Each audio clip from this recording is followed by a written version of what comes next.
sebelum saya berangkat, memang saya ngomong dengan teman-teman di kantor tuh, ini kalau sampai nanti saya nggak pulang lagi, saya tanya, ini pertemuan kita terakhir ya.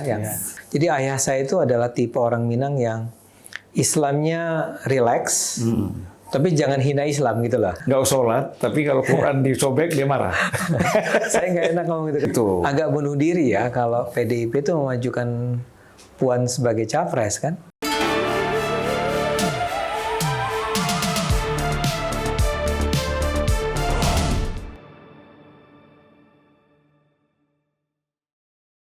Oke, Bung Ade, Assalamualaikum warahmatullahi wabarakatuh. Waalaikumsalam warahmatullahi wabarakatuh. Selamat siang, ya, salam sejahtera buat kita semua. Tentu saya senang sekali ya bisa bertemu dengan Bung Ade. Biasanya saya selalu nonton lewat Cokro TV ataupun beberapa media online ya tentang gagasan, pembahasan, pikiran-pikiran dari Bung Ade Armando. Sekarang masih ngajar di UI ya, di FISIP UI dan UPH Universitas Pelita Harapan. Kalau di pers gimana? Di pers udah tinggal ya, Cokro TV kan bukan pers. Kalau pers sama sekali enggak ya. Enggak. Dulu pernah di Republika kalau nggak salah. Republika, terus pernah mimpin sebuah majalah namanya Madinah. Nggak lama, cuma 2 tahun. Ya. Dan alhamdulillah ya, kita melihat Bung Ade sudah sehat. Alhamdulillah. Dan insya Allah tidak ada kurang apapun dari setelah peristiwa yang dialami. Saya kira peristiwa yang sangat tragis ya bagi Bung Ade, dan kita pun sebenarnya hampir semua kawan-kawan kalau saya ketemu ya, mereka hampir semuanya terenyuh lah dengan kasus yang dihadapi itu. Terima kasih. Ya, tapi alhamdulillah sekarang sudah sehat lagi. Saya melihat seperti sedia kala. Ya. Mudah-mudahan ya, itu luar dalam lah. Luar dalam. Bung Ade, kira-kira ya, orang kan masih bertanya nih sekarang. Kira-kira Bung Ade itu hadir di sana itu apa sih yang ada dalam pikiran Bung Ade? Ya, ada beberapa hal. Jadi saya nggak bisa katakan bahwa satu lebih penting dari yang lain ya. Tapi paling tidak saya harus menyebut beberapa hal. Pertama-tama adalah saya termasuk orang yang mendukung ya apa yang disuarakan mahasiswa ketika itu, yaitu penolakan terhadap 3 periode. Ya. Ya saya datang lebih ke solidaritas saja dan untuk menunjukkan bahwa saya juga peduli ya. Saya senang aja sama mahasiswa itu. Kedua, tapi pada saat yang sama ini ada kaitannya dengan saya sekarang kan menjadi seorang ketua dari sebuah pergerakan, namanya Pergerakan Indonesia untuk Semua. Ini sebuah gerakan yang baru dan kita memang juga melahirkan video-video ya pendek-pendek. Tapi ketika itu tercetus sebuah gagasan ketika itu kan berlangsung hari Senin nih kalau nggak salah atau hari Selasa saya lupa. Tapi beberapa hari sebelumnya tercetuslah gagasan di kalangan teman-teman di sini. Kenapa kita tidak melakukan peliputan saja ya? Dan saya merasa itu sebuah kesempatan yang baik bagi saya untuk juga mengajak ada beberapa anak muda yang berada di PIS yang betul-betul ada yang baru lulus, ada yang masih kuliah gitu ya, untuk melihat langsung apa yang terjadi di lapangan. Ada sih yang aktivis lapangan, tapi ada juga yang betul-betul nggak pernah turun lapangan. Nah, saya ingin mengajak mereka untuk belajar bagaimana caranya meliput sebuah aksi massa, ya, apa yang harus diambil, bagaimana bertanya, apa pertanyaan yang harus diajukan, memberikan mereka itu pengalaman pertama langsung gitu ya tentang aksi massa. Aksi massa yang saya juga perhitungkan. Saya pikir aksi massa ini aksi massa yang mestinya tertib, tidak bermasalah. Mahasiswanya juga kan nama BEM SI namanya, BEM seluruh Indonesia, yang kebetulan saya tahu BEM SI ini mengalami perpecahan sebetulnya, sehingga ini cuma sebagian dari BEM SI yang turun. Tapi dengan topik, dengan isu yang ada dan mereka datangnya ke DPR bukan ke istana, saya rasa ini semua aman bagi para junior saya ini untuk meliputnya. Jadi saya mengajak mereka ke sebuah aksi yang menurut saya tidak akan berakhir dengan kerusuhan, tidak akan ada perkelahian dan seterusnya. Jadi paling tidak dua hal itu ya. Jadi satu adalah untuk menyatakan dukungan buat aksinya, kedua adalah dalam rangka melatih anak-anak muda ini untuk melakukan peliputan secara baik dan benar lah. Tapi memang ada sebelumnya gambaran bahwa akan terjadi secara pribadi, Bung Ade akan mengalami hal ini? Nggak ada sama sekali ya? Nggak ada, walaupun kita bikin joke-joke gitu di kantor gitu kan. Ada sih yang mengingatkan Bang Ade apa perlu turun lapangan, kan udah tua gitu ya.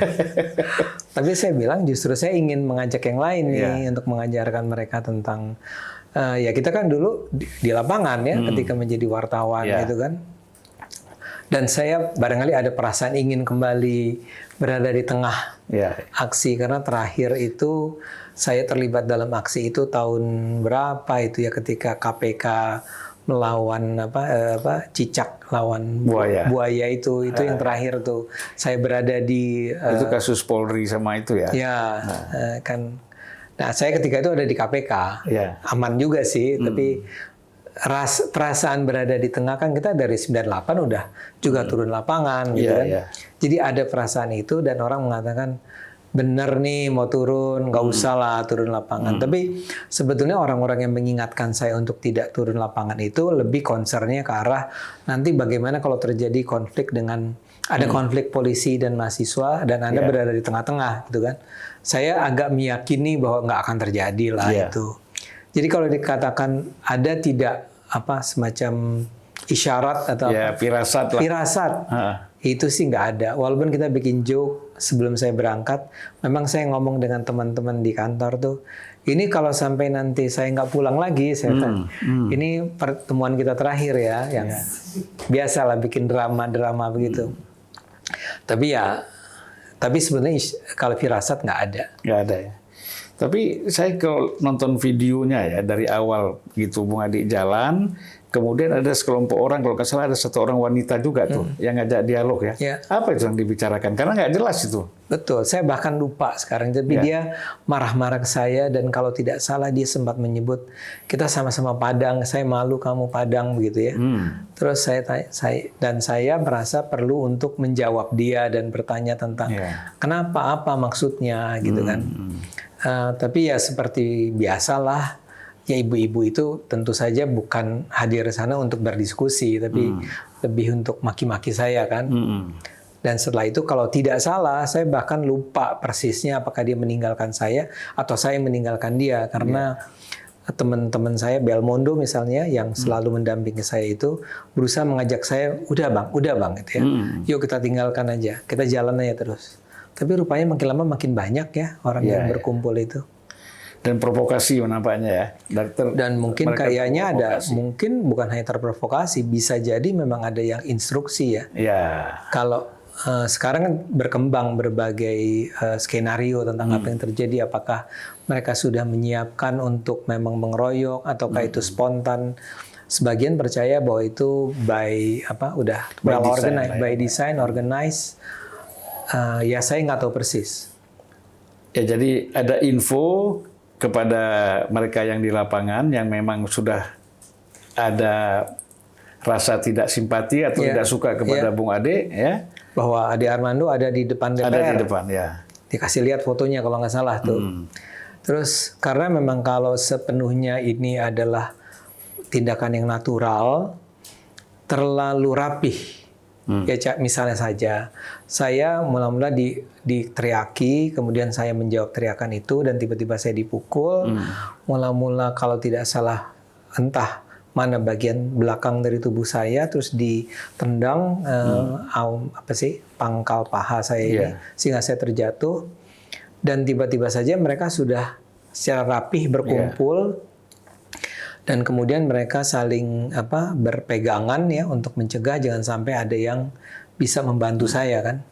Kalau itu spontan, ya artinya betul-betul mereka terlatih dong, spontanitas saja begitu ya. Apalagi ini kan. Tapi saya duga sih memang sudah ada niat sebelumnya lah. Kira-kira Bung Ade apa ya sebabnya ya mereka Kalau kita bersikap lihat seperti itu? ya kalau kita lihat siapa orang-orangnya kan sebagian disebut ex-FPI gitu ya. Jadi gini, saya sadari ada banyak orang benci ke saya ya. Tapi yang benci saya itu harus dipilah-pilah. Ada yang benci karena politik, ada yang benci karena mungkin agama. Saya rasa dalam hal ini adalah orang-orang yang membenci saya karena sikap saya yang terus-menerus menyerang FPI dan Rizik Syihab. Kalau barangkali Abang mengikuti apa yang saya lakukan dengan media sosial, di media sosial itu sejak misalnya ketika tahun 2016-2017, saya itu sudah berhadapan-hadapan dengan Rizik Syihab kan.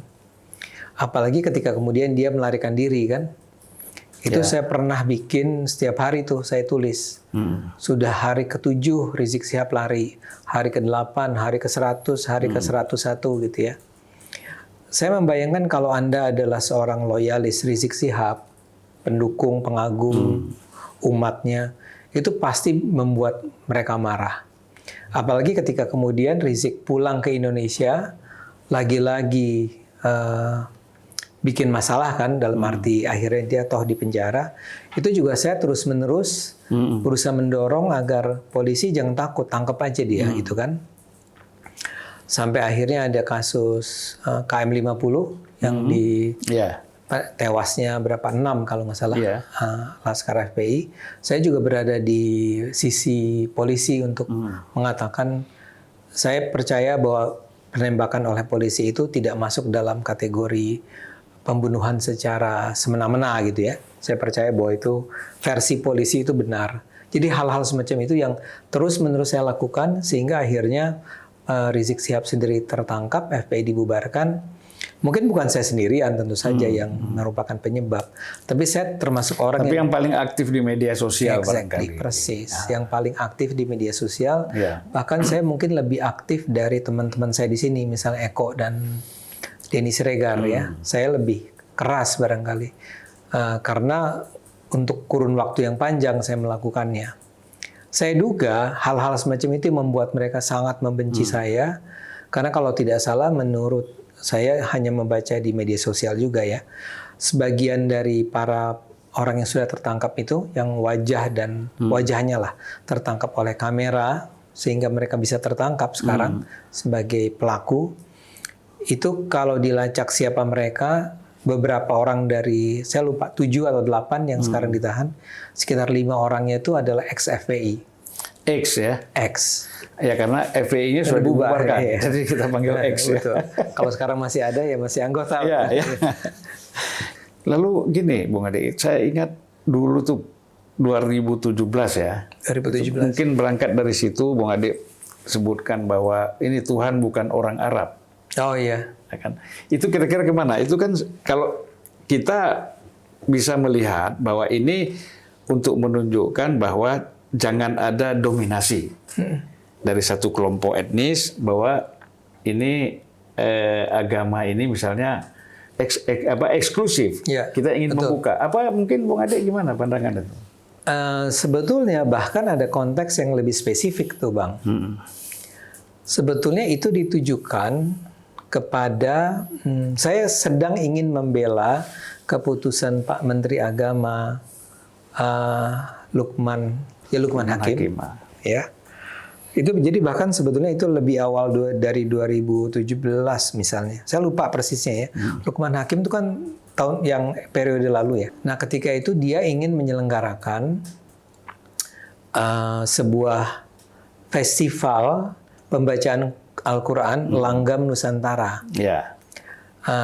Idenya adalah ketika itu akan ada festival pembacaan Al-Quran dengan mengundang qori-qoriah dari Jawa Barat, Jawa Tengah gitu ya, dan masing-masing akan menampilkan kebisaan mereka, kemampuan mereka untuk membaca Al-Quran dengan langgam Minang, langgam itu. Nah, itu kan diserang Pak Lukman itu, karena dianggap kok baca Al-Quran dengan langgam Aceh misalnya. Iya. Ini langgam ya? Langgam, bukan bahasa ya? Bukan bahasa ya? Langgam.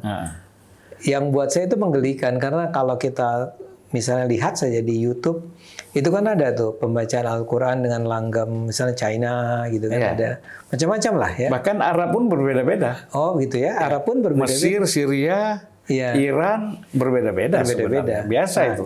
Bahkan saya sendiri tidak sampai ke sana ya. Tapi buat saya itu, ini kenapa orang marah-marah ya? Ya. Makanya barangkali cara saya bercanda, menyindir gitu ya. Ya. Maksudnya begini, kenapa sih Anda harus mengatakan bahwa cara membaca Quran itu cuma satu, ya, yaitu dengan gaya tanda petik Arab misalnya. Ya. Walaupun Anda bilang Arab pun tidak satu. Berbeda pasti. Iya. Pasti. Itu makanya. Jadi saya cuma mau bilang begitu, tapi gaya saya barangkali karena memang saya punya dari dulu memang orang juga tahu saya suka bercanda. Jadi saya bilang Tuhan bukan orang Arab. Iya. Maksud saya itu. Iya. Kenapa pula dia harus marah kalau ini dibacakan dengan langgam yang lain? Makanya saya bilang Tuhan bukan Allah bukan orang Arab.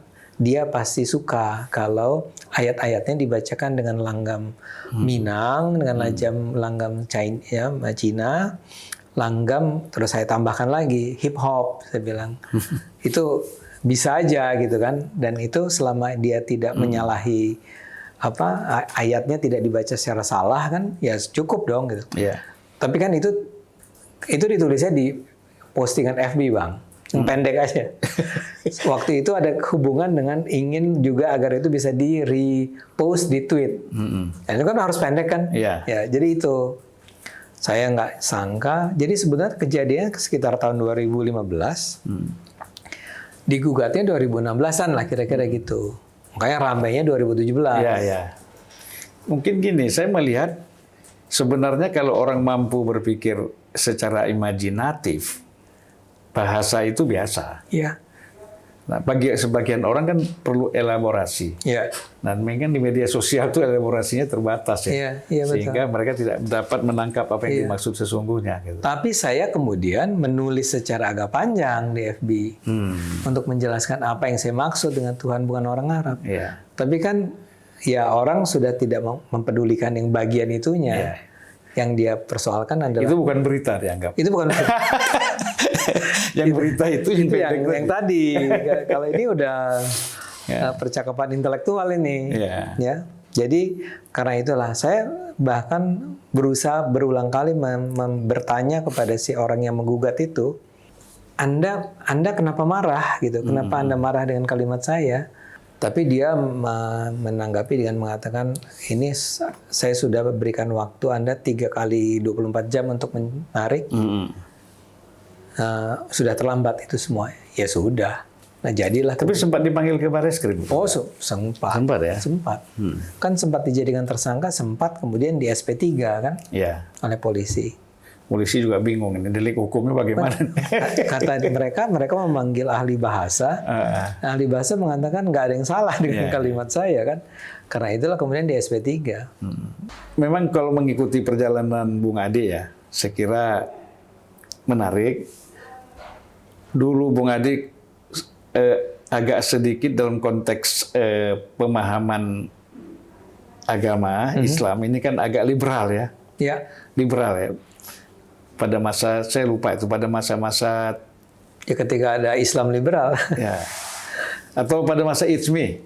Pada saat Ijmi, tahun 80. Ya, sebetulnya kan begini, kalau Ijmi itu kan tahun 90-an. 90-an, ya.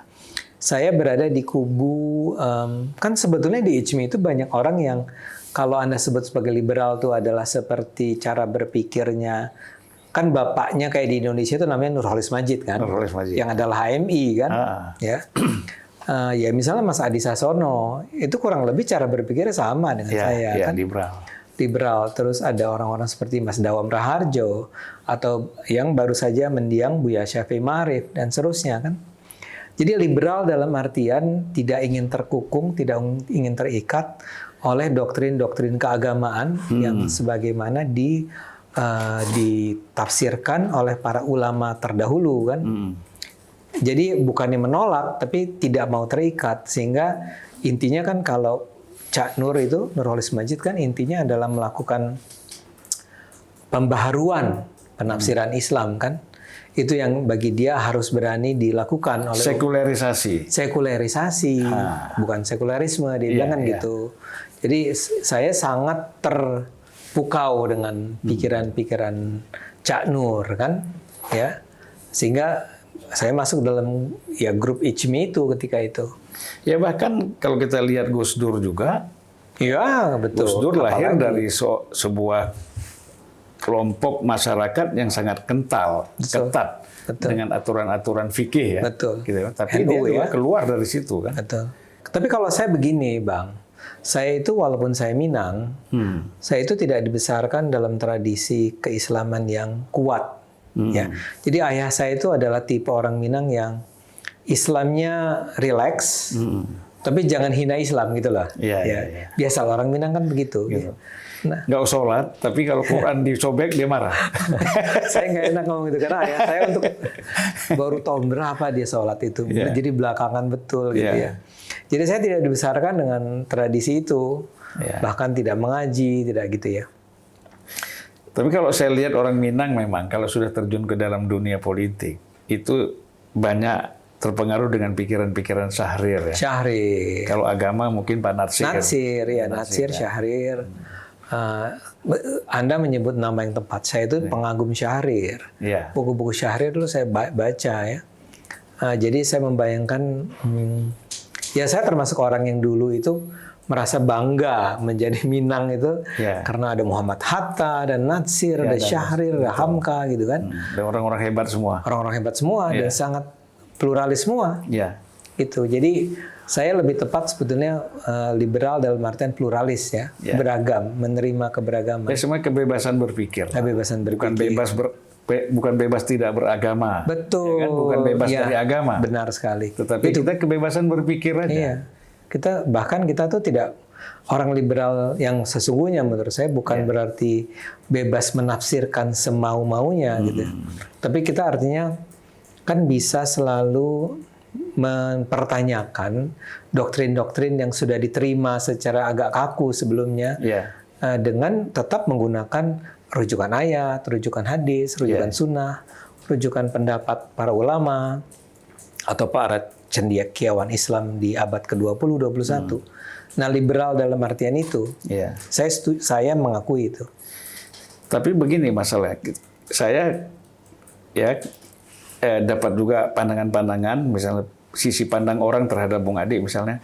Ya, Bung Ade ini kan bukan seorang ulama, ustadz, ya kiai ataupun yang memang mendalami agama secara khusus, fokus, spesifik gitu. Tapi kira-kira kok masuk ke dalam dunia itu. Gitu. Iya, iya. Nah, Ya, dalam hal ini saya akan katakan begini. Saya percaya Islam itu memang bukan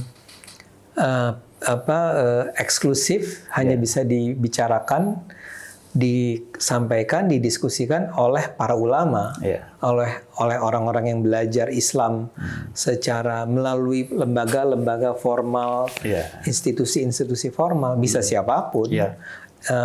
Islam itu Islam itu sangat demokratis kok, kira-kira begitu. Kita bahkan tidak percaya pada hierarki, ya siapapun bisa menjadi khotib salat Jumat kan. Itu kan luar biasa sebenarnya, walaupun sering disalahgunakan jadinya kan. Tapi itu artinya betapa demokratisnya, karena memang saya yakin dalam kepercayaan Islam itu agama bukanlah sesuatu yang bisa dimonopoli kebenarannya. indoktrinasi ya. Iya, apalagi indoktrinasi Tidak oleh orang-orang tertentu. Jadi kalau orang awam, tanda petik dalam artian orang awam yang tidak sekolah agama seperti saya mau bicara agama, Ya. menurut saya itu hak yang harus dihormati sepenuhnya di dalam Islam. Dan kalau saya salah ternyata menyampaikan pendapat saya, kan mudah sekali ya bantah saja. Bantah saja. Iya benar. Masalahnya adalah ketika saya mengutarakan pendapat-pendapat keagamaan yang tadi kita bicarakan itu, misalnya tadi Allah itu bukan orang Arab, itu saya dikritik. Tapi kemudian belakangan orang-orang akan mengatakan ya memang benar Anda itu. Iya. Jadi di mana letak kesalahan saya kan? Kecuali begini, saya menafsirkan sebuah ayat tertentu dengan sembarangan dan kemudian orang mengatakan nggak gitu dong cara bacanya gitu ya. Misalnya orang-orang yang belajar dan ternyata kemudian terbukti bahwa memang saya terlalu sembrono dalam menafsirkannya, maka saya mengakui bahwa ya saya salah. Tapi sejauh ini Tidak ada tuh pengalaman itu. Jadi yang terjadi adalah tadi itu kan adanya tuduhan bahwa atau adanya anggapan bahwa saya sebagai orang yang tidak belajar agama kok berani-beraninya Masuk ke dalam isu-isu agama. Ya. Padahal yang saya lakukan, saya sebenarnya mengutip orang, Ya. tapi kadang-kadang saya nggak sebut saya ngutip dari mananya kan. Ya, jadi memang saya kira kecenderungan anak muda ya sekarang juga ya mereka melihat membicarakan aspek agama ini secara bebas, rasional, betul. Ya, terutama menyangkut aspek-aspek teologi. Betul. Ya kan mereka juga tidak tertarik, Bung Ade, ya, bicara-bicara hal-hal yang sifatnya terlalu teknis. Iya. Ya. Iya. Nah, saya kira kan peluang itu harus kita buka lebar-lebar itu kan. Setuju sekali, harus dibuka. Dan kenapa juga orang harus takut kan dengan Ya. itu? Karena saya selalu percaya kebebasan berbicara, kebebasan berpikir, itu pada akhirnya akan membawa kebaikan buat Ya. kita semua. Dan kecerdasan juga. Iya, maksud saya kebaikan tuh itu. Iya. Kalau Anda terbiasa untuk selalu, saya kan dulu FISIP kan, ada salah satu pelajaran paling awal di tingkat-tingkat awal adalah bicara tentang logika. Logika. Tesa, antitesa, sintesa, tesa, antitesa, sintesa. Ujung-ujungnya kan kebenaran yang lebih tinggi kan jadinya. Dan saya tahu ini agak ke kiri-kirian kata orang ya, kayak teori konflik katanya. Tapi saya percaya itu. Jadi kalau semua orang dibiarkan berbicara bebas dan berpikir bebas, justru yang akan kemudian dilahirkan adalah kecerdasan yang lebih tinggi atau pendapat yang lebih cerdas. Jadi dialektika minus materialisme. Exactly. Supaya nggak disebut komunis. Ya, jadi Bung Ade setelah peristiwa apa yang Bung Ade alami kemarin, tentu ada harapan ya, dari kelompok-kelompok radikal lah kita katakan, udah Ade ini diamlah, tidak berbuat lagi sesuatu. Nah, saya nggak yakin orang seperti Bung Ade akan diam seperti itu, pasti akan terus bergerak melakukan sesuatu yang positif di tengah-tengah masyarakat. Nah, kira-kira bagaimana langkah-langkah Bung Ade ke depan setelah peristiwa ini? Justru saya tidak akan berhenti dong. Karena saya tahu bahwa pada dasarnya kelompok-kelompok yang saya kritik, saya kecam ini kan juga tidak statis. Mereka juga terus berkembang. Mereka juga terus menyuarakan pendapat-pendapatnya. Sehingga kembali ke pertanyaan Anda yang lebih awal, maka jawaban saya adalah saya tidak akan mundur dari apa yang saya lakukan karena alasan saya melakukan ini semua adalah karena saya merasa bahwa saya wajib melakukannya untuk menegakkan kebenaran. Ya, jadi orang boleh setuju, boleh tidak, tapi saya juga merasa this is my jihad. Ya, ini adalah kewajiban saya. Karena saya merasa bahwa kelompok-kelompok yang berada di seberang sana itu kalau dibiarkan berkembang, mereka akan membawa negara ini tuh terjerumus dalam keterbelakangan, pada kemiskinan, pada kebodohan, pada konflik terus-menerus. Itu harus saya cegah. Dan itu semua datang dari sebuah cara berpikir mereka yang sempit dalam memandang agama. Saya ingin ingatkan kita semua bahwa inilah yang dulu pernah dialami oleh Kristen di tahun-tahun, saya lupa persisnya, tapi kira-kira sebelum Renaissance, sebelum pencerahan di abad 14-13. Sebelum itu mereka berada dalam sebuah abad yang disebut abad kegelapan. Abad kegelapan adalah abad di mana agama atau bahkan dunia itu dikuasai oleh para pemuka agama yang betul-betul menafsirkan agama dengan cara yang sempit. Yang ketika itu bahkan kalau kita ingat semua ada orang seperti Galileo Galilei yang bicara tentang bumi bukanlah pusat alam semesta, tapi matahari lah pusat alam semesta. Itu orang seperti Galileo itu dipaksa untuk berhenti bicara dan dia diisolasi sampai akhir hayatnya. Ya, untung kemudian pikiran-pikirannya dilanjutkan oleh para muridnya untuk disebarkan kepada masyarakat sehingga akhirnya kebenaran tentang siapa yang menjadi pusat alam semesta terkuak, terungkap gitu kan. Poin saya adalah bayangkan kalau orang seperti Galileo Galilei itu berhenti bicara atau murid-muridnya berhenti bicara. Ketika misalnya kebenaran selalu dikembalikan kepada apa kata gereja ketika itu, apa kata para pendeta ketika itu, yang sebetulnya pendeta-pendeta yang memanfaatkan posisi mereka dalam hierarki agama untuk kepentingan kekuasaan, uang dan seterusnya. Sekarang kembali ke Indonesia, saya tidak ingin Indonesia menjelma menjadi Pakistan, Bangladesh, Afghanistan, apalagi Afghanistan, apalagi Syria, apalagi atau Irak atau apapun gitu ya di banyak negara Timur Tengah sana. Tapi apakah ada potensi ke arah sana? Ada. Ya. Kalau kita membiarkan kelompok-kelompok di seberang sana menjadi terus menguat dan mendominasi, menjadi memiliki kekuatan yang hegemonik misalnya, yang memonopoli pengetahuan. Karena itu sebelum itu tercapai, saya harus melawan dulu, ya. Dan itu yang menyebabkan saya misalnya dituduh berbuat gaduh gitu ya, atau terus-menerus men-challenge, terus-menerus menolak. Karena saya percaya itu harus saya lakukan. Itu adalah kewajiban buat saya. Nah, saya dikeroyok, diserang, dipukuli justru karena saya melakukan itu. Karena mereka tidak suka saya melakukan itu. Mereka berusaha men-stop apa yang saya lakukan. Jadi ini adalah bukan sebuah serangan yang tanpa tujuan kan, bukan karena mereka benci ngelihat muka saya terus mereka pukuli aja dan mereka berharap atau mereka tidak punya harapan apa-apa selesai di situ. Tidak, mereka tuh berharap persis seperti yang tadi dikatakan, berusaha mencegah saya jangan lagi menyebarkan gagasan-gagasan saya. Yeah. Nah, karena itulah justru yang akan terjadi adalah yang sekarang harus saya lakukan adalah menunjukkan pada mereka bahwa mereka tidak akan pernah bisa menghentikan semangat saya, spirit, ya. Spirit saya, jihad saya. Karena menurut saya, justru kalau saya berhenti, saya merasa bahwa saya mengkhianati apa yang diamanatkan Tuhan lah kira-kira. Saya sudah diberi posisi sepenting ini, setinggi ini. Ketika saya bicara orang sebagian mendengar, ya saya mungkin bicaranya artikulatif dianggap.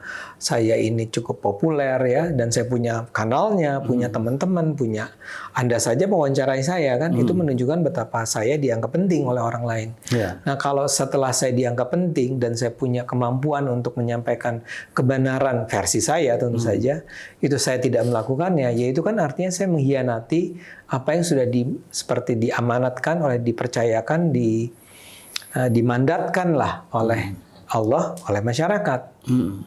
Ya, apa yang dikhawatirkan itu kan minggu lalu kita masih lihat ya di Brebes itu muncul gerakan-gerakan Khilafatul Muslimin. Betul. Ya saya kira itu kan tadi yang kekhawatiran. Persis. Dan itu bukan cuma Brebes, itu yang tertangkap oleh kamera Brebes. Tapi Anda ingat juga pada kira-kira hari yang sama itu ada di Jakarta. Dan kemudian dikatakan ketika polisi itu membersihkan atau menangkapi atau melacak mereka, diketahui itu adanya di berbagai puluh kota. Ya, Bung Ade, kira-kira melihat nggak ini ya bahwa gerakan-gerakan Islam, gerakan radikal ya, kita jangan bilang gerakan Islam. Bukan. Ya, ini gerakan radikal, ekstremisme yang ada di Indonesia ini, apa ada nggak dalam pandangan Bung Ade bahwa ini jangan-jangan ada kaitan dengan gerakan Islam, gerakan radikal yang ada di luar ya? Iya, ya, saya sih percaya mungkin beberapa waktu yang lalu ini ada kaitannya dengan Wahabi kan orang bilang, gerakan Wahabi dari Saudi yang berusaha membangun hegemoni mereka di Indonesia agar di Indonesia Islamnya itu akan tunduk pada atau mengikuti pada cara pikir orang-orang Wahabi di Saudi. Tapi kan sekarang kita sudah dengar bahwa Wahabi itu sudah menyurut ya, udah fundingnya udah berkurang dan seterusnya. Tapi jangan salah, kita kan bisa melihat bahwa ada kehadiran, ada ISIS di beberapa tempat, ada another type of Islamic State di tempat yang lain. Bahkan ada Hizbut Tahrir misalnya. Yang tidak menggunakan kekerasan kalau di Indonesia, tapi di negara lain dilarang karena dianggap terkait sama aksi terorisme. Jadi jangan pernah membayangkan Indonesia ini sebagai sebuah negara yang berdiri sendiri. Dengan kata lain juga perkembangan Islam di Indonesia tidak pernah boleh kita lepas dari apa yang terjadi di berbagai negara lain. Ada jaringannya bahwa ini tercerai-berai, saya juga masih percaya. Jadi sebetulnya belum ada yang satu yang sentral ya. Bahkan yang menarik gini Bang, sebagian orang bahkan melihat jangan-jangan sebetulnya gerakan-gerakan semacam ini dipelihara oleh kepentingan-kepentingan non-Muslim. Jadi dalam artian, misalnya orang berasumsi bahwa ini sebetulnya bisa jadi didanai oleh negara-negara Barat yang ingin agar Indonesia ini Kacau terus. Karena bayangkan kalau Indonesia ini tumbuh menjadi sebuah negara udah 200 sekian puluh juta orang, Muslimnya moderat, Muslimnya progresif, dalam artian progresif berpikir maju ya, pinter gitu ya. Ini betul-betul menjadi sebuah ancaman daripada negara Islam yang bisa dikontrol kalau pemimpin-pemimpinnya adalah pemimpin yang apa ya, yang seperti patron klien lah sama si penguasa-penguasa, tunduk pada kepentingan penguasa-penguasa Barat. Ini kalau Islam kritis ini dibiarkan tumbuh, ini bahaya gitu. Ya kan ada teori itu juga, yang saya nggak bisa katakan seberapa kebenarannya ya. Tapi artinya pertanyaan Anda tuh valid banget, bahwa apa yang terjadi di sini jangan pernah kita anggap semua datang dari dalam. Tidak bisa kita anggap semua datang dari dalam. Ini ada kaitannya dengan kepentingan-kepentingan berbagai pihak di luar yang bersedia mengucurkan dana, mengucurkan mungkin senjata bahkan kan. Dan itu bukan hanya Timur Tengah, tapi negara-negara Barat juga bisa ya. Persis. Jadi nggak mudah. Makanya daripada kita khawatir itu ya kita tumbuhkan kekuatan kita dari dalam, kita solidkan gitu ya hubungan kita kohesifkan hubungan kita.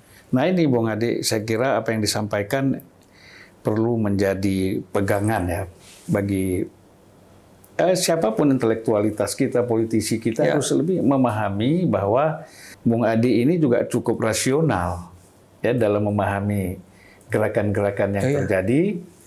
Dia tidak berdiri sendiri kan gitu.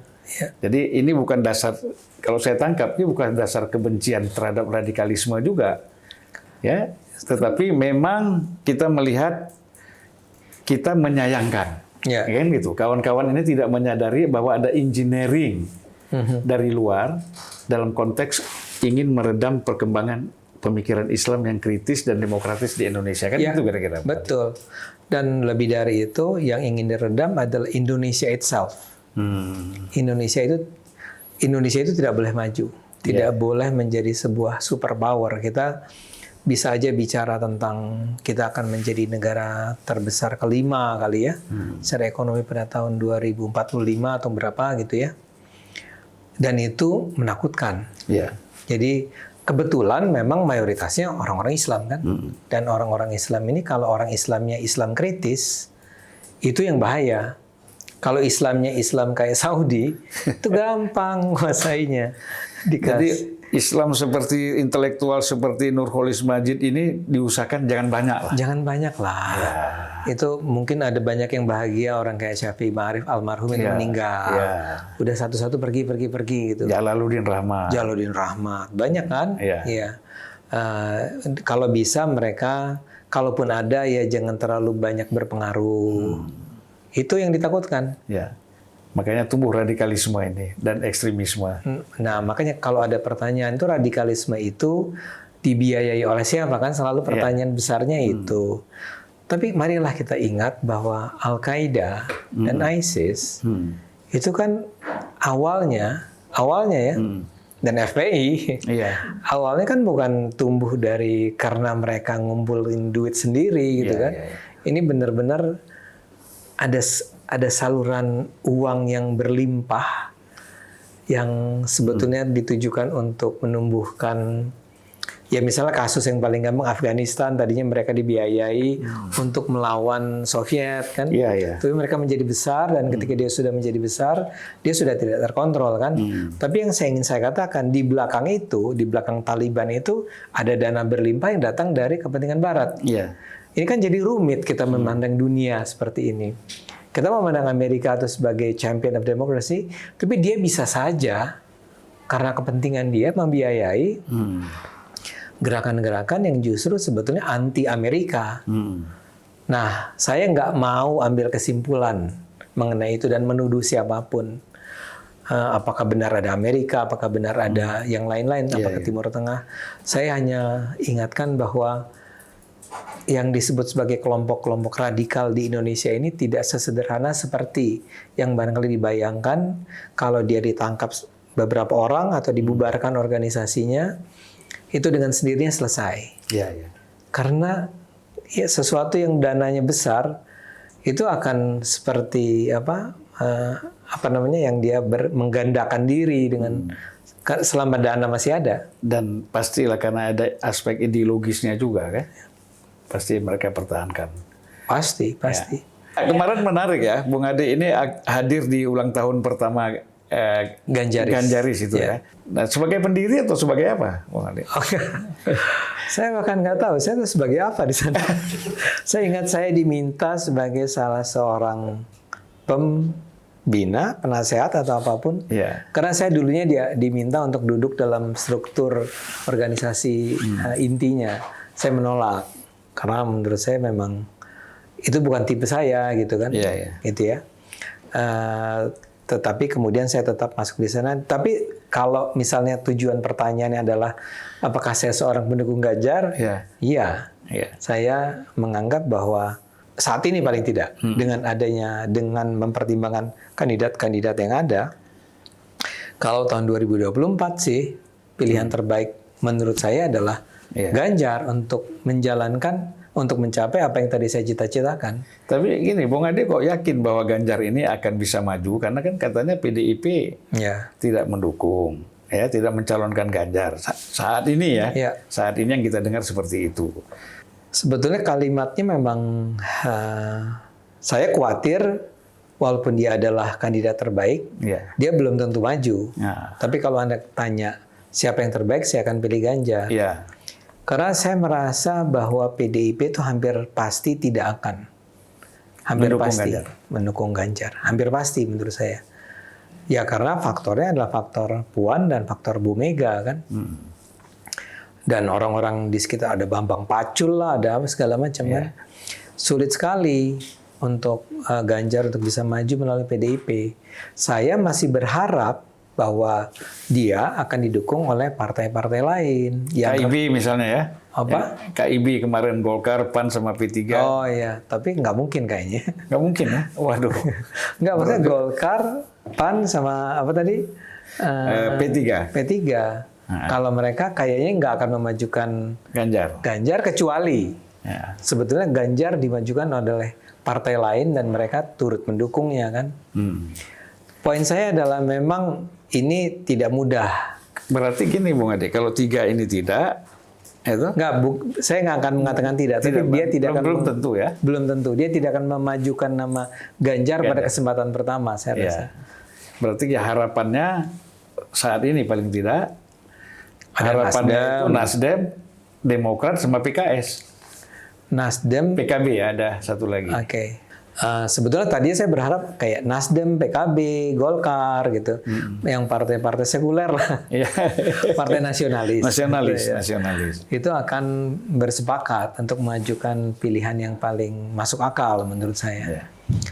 Tapi kan ini masih 2 tahun, dalam 2 tahun ini bisa apapun terjadi. Jadi frankly speaking kata orang, peluang Ganjar untuk maju itu tidak besar. Walaupun dia adalah pilihan yang terbaik.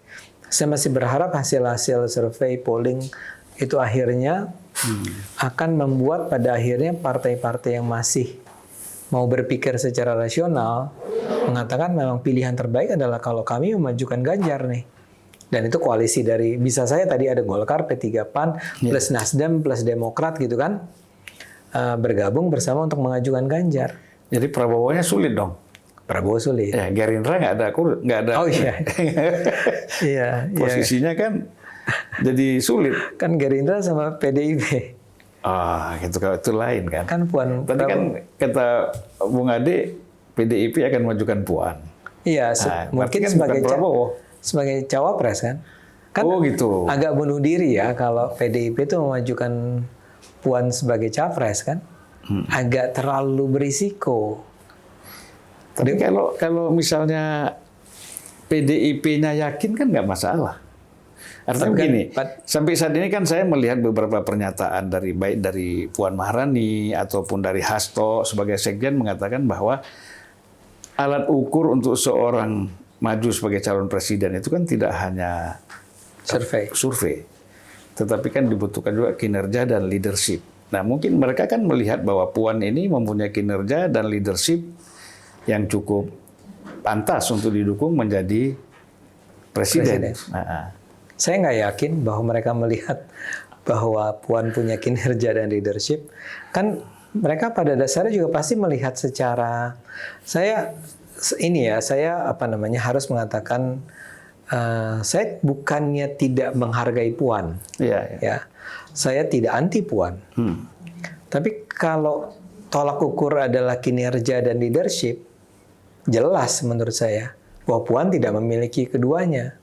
Kalau sebagai orang nomor 2, barangkali masih bisa, ya. Tapi kalau sebagai pemimpin nomor 1, memang nggak pernah ada track record dia menurut saya. Jadi Bung Ade mengharapkan nomor 2 dulu belajar 5 tahun, baru nanti nomor 1 gitu ya? Nggak tahu juga. Saya sih tidak melihat dia sebagai orang yang punya sosok leadership, Puan. Jadi kenapa juga harus dipaksakan? Menurut saya agak bunuh diri kalau PDIP memajukan Puan sebagai nomor 1. Paling baik nomor 2. Tapi pastilah pendapat Bung Ade ini dianggap subjektif. Tentu. Iya kan, subjektif itu. Tapi kan mereka punya penilaian sendiri, silakan. Tentu. Ini kan berangkat dari soal keyakinan. Kalau memang yakin, silakan. Tapi kan kita akan bicara tentang tadi kembali ke survei, ya. Survei adalah angka yang menunjukkan bagaimana secara kolektif rakyat kita memandang para calon pemimpinnya kan. Ya. Artinya kalau angka Puan terus-menerus berada di bawah, dan di bawah itu sangat di bawah loh, bukan di tengah-tengah. Di bawah itu artinya itu kan bukan lagi kumpulan dari subjektivitas, itu kan menciptakan yang namanya intersubjectivity. Dan itu artinya mendekati objectivity. Jadi kalau ada hanya taruhlah 5% orang di Indonesia ini yang menganggap bahwa Puan itu punya kemampuan untuk memimpin, dan persyaratan menjadi pemimpin adalah antara lain adalah kapasitas, performance, tadi kinerja, ya, leadership dan seterusnya. Mereka menganggap itu tidak dimiliki Puan. Maka saya rasa PDIP terlalu ngotot untuk tetap memajukan Puan karena mereka sudah melihat, orang sendiri sudah tidak melihatnya. Kendati pun barangkali kemampuan Puan sebenarnya adalah tidak tercermin dalam hasil survei, tapi kenapa Anda paksakan kalau ternyata sebenarnya masyarakat tidak mendukung orang yang Anda majukan? Saya pikir pada akhirnya PDIP akan rasional. Tapi bukan Ganjar. Karena kebencian orang-orang PDIP terhadap Ganjar udah terlalu tinggi. Termasuk Puan saya rasa. Pernyataan dia berulang kali, dan sekarang Trimeida kemarin yang bilang bahwa bukan medsos ya. Pemimpin itu bukan di medsos. Itu kan dulu sebetulnya sudah disampaikan oleh Puan. Iya. Jadi saya rasa udah point of no return nih buat PDIP. Udah terlalu jauh mereka menyerang, kecuali di PDIP terjadi pergeseran kepemimpinan yang saya yakin tidak akan terjadi. Iya. Sayang sekali sih. Ya memang mungkin ya di PDIP ini kan tradisi kepemimpinan yang ada di tangan Ibu Mega ini itu saya kira sangat kuat. Nah, bisa jadi Ganjar dianggap kok jalan sendiri, gitu kan? Jalan sendiri, kemudian ya tidak ngomong-ngomong dulu lah. Saya ini mau maju seperti apa? Beda kan sama Jokowi, kan bukan kader yang melekat langsung dengan PDIP, ya, Pak Jokowi dulu. Nah, kalau Ganjar ini kan melekat langsung ini sebagai kader. Nah, mungkin itu saja. Ya, kalau kita mau simpelkan, ini kan persoalan ketimuran. Itu aja mungkin Bung Ade. Ya, tapi masalahnya memang Puan ingin maju. Jadi nggak ada tempat buat Ganjar, maka tidak ada pilihan lain. Ganjar harus jalan sendiri kan. Oh, maksud Bung Ade itu maju sebagai wapres ya? Sebagai sebetulnya aslinya pres pasti ya. Ya, tapi kan Kan Tadi gini, nggak mungkin 2 orang dari satu partai maju kan? ya, Jadi kalau Puan saja kan, nggak mungkin Ganjar juga maju. Saya ingin katakan mengapa Ganjar itu sampai melanggar adat ketimuran, saya rasa karena dia tahu dia tidak mungkin melangkahi Puan, maka dia harus jalan sendiri untuk menciptakan followers dia lah kira-kira gitu. Dan sekarang dia terbukti berhasil. ya, Sekarang itu tanpa harus melalui sebuah kampanye resmi, setiap polling menunjukkan angka dia naik terus kan. ya, Ya kan begini, ada banyak orang mengatakan bahwa kalau saja Pak Jokowi bisa memimpin Indonesia 3 periode atau 4 periode, itu kan tersirat harapan di situ bahwa atau anggapan asumsi bahwa apa yang dilakukan oleh Pak Jokowi itu sudah berhasil dan kita berharap jangan sampai keberhasilan itu akhirnya surut atau berubah arah ya.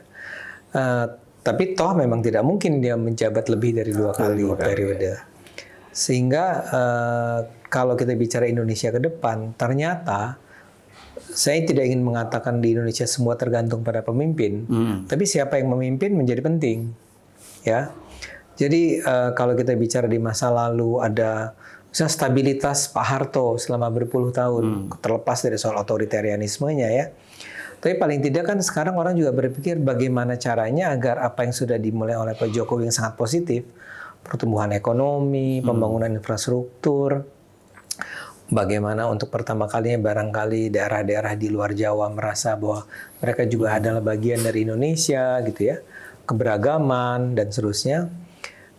Itu masih akan berlanjut nggak di masa sesudah Jokowi? Nah, saya membayangkan kalau semua berjalan linear, masa depan Indonesia itu memang indah. Linear itu artinya apa yang sudah dimulai sekarang dilanjutkan nanti, ya. Kita betul-betul bisa akan disebut sebagai salah satu Big Five-nya dunia, ya. Dan kita akan dengan bangga mengatakan kita Big Five bukan hanya dari ekonominya, tapi juga demokrasinya, pluralismenya, penghargaan terhadap keberagaman dan seterusnya. Nah, tapi saya sadar ngomong begini tuh jadi seperti mimpi, sekedar mimpi. Kalau kemudian kita tidak memiliki seorang pemimpin yang memang bisa menjalankan atau melanjutkan, jadi continuity-nya ya. Continuity-nya mau tidak mau, dan itulah karena itu saya menyebut satu nama yang saya pikir orang yang terbaik untuk melanjutkan apa yang dilakukan oleh Jokowi, yaitu Pak Ganjar. Tapi setelah mengatakan itu, toh kita semua nggak mungkin saya katakan bertumpu, berharap hanya pada satu orang. Karena itulah saya bikin gerakan peace ini, pergerakan Indonesia untuk semua ini adalah dalam rangka when worst comes to worst, kalau kondisinya adalah yang terburuk, ya masyarakat sipil yang harus mempertahankan segala penghargaan terhadap demokrasi, terhadap hak asasi manusia, terhadap minoritas dan seterusnya itu melalui gerakan-gerakan masyarakat. Jadi ya udah, kalau memang pemerintahnya ternyata tidak peduli dengan isu-isu ini, ya kita yang akan menjamin. Jadi mudah-mudahan kalau ada kekuatan masyarakat yang memperjuangkan ide-ide besar ini, ya siapapun yang menjadi pemimpin berikutnya, keadaan tidak akan buruk-buruk amat lah kira-kira. Tapi kalau ditanya tentang masa depan Indonesia, sederhananya adalah kalau saja semua yang baik di pemerintahan ini bisa dilanjutkan, saya sangat optimistis Indonesia itu akan menjadi sebuah kekuatan yang komitmennya begitu ya. Komitmennya begitu. Jadi ya kalau Anies atau Prabowo memang bisa, silakan kan gitu. Betul. Kan? Jadi cuman saya meragukan. Iya, meragukan. Masalahnya itu. Iya. Dan itulah memang beda pilihan ya. Yeah. Saya kira Bung Ade, insya Allah ya pada waktu yang akan datang kita tidak hanya satu kali ini saja. Oke, siap. Bung Ade banyak sekali. Saya kira tidak cukup waktu kita 1 jam lebih ini ya. Nanti insya Allah pada waktu yang akan datang pasti kami akan mengundang lagi ke studio supaya Bung Ade bisa lebih banyak lagi mengungkapkan tentang Indonesia ini. Ya karena apalagi soal Pilpres ini menarik, ya, akan berkembang terus. Saya dan kawan-kawan mengucapkan banyak terima kasih Terima kepada kasih. Bung Ade. Saya yang terima kasih. Ya, saya juga mengucapkan semoga cepat sembuh. Oke. Cepat betul-betul sempurna seperti sedia kala, sehingga bisa lebih aktif dan bangsa ini masih menunggu kehadiran, mengharapkan kehadiran Bung Ade. Terima kasih. Terima kasih. Saya kira begitu. Terima kasih. Assalamualaikum warahmatullahi wabarakatuh. Waalaikumsalam warahmatullahi wabarakatuh.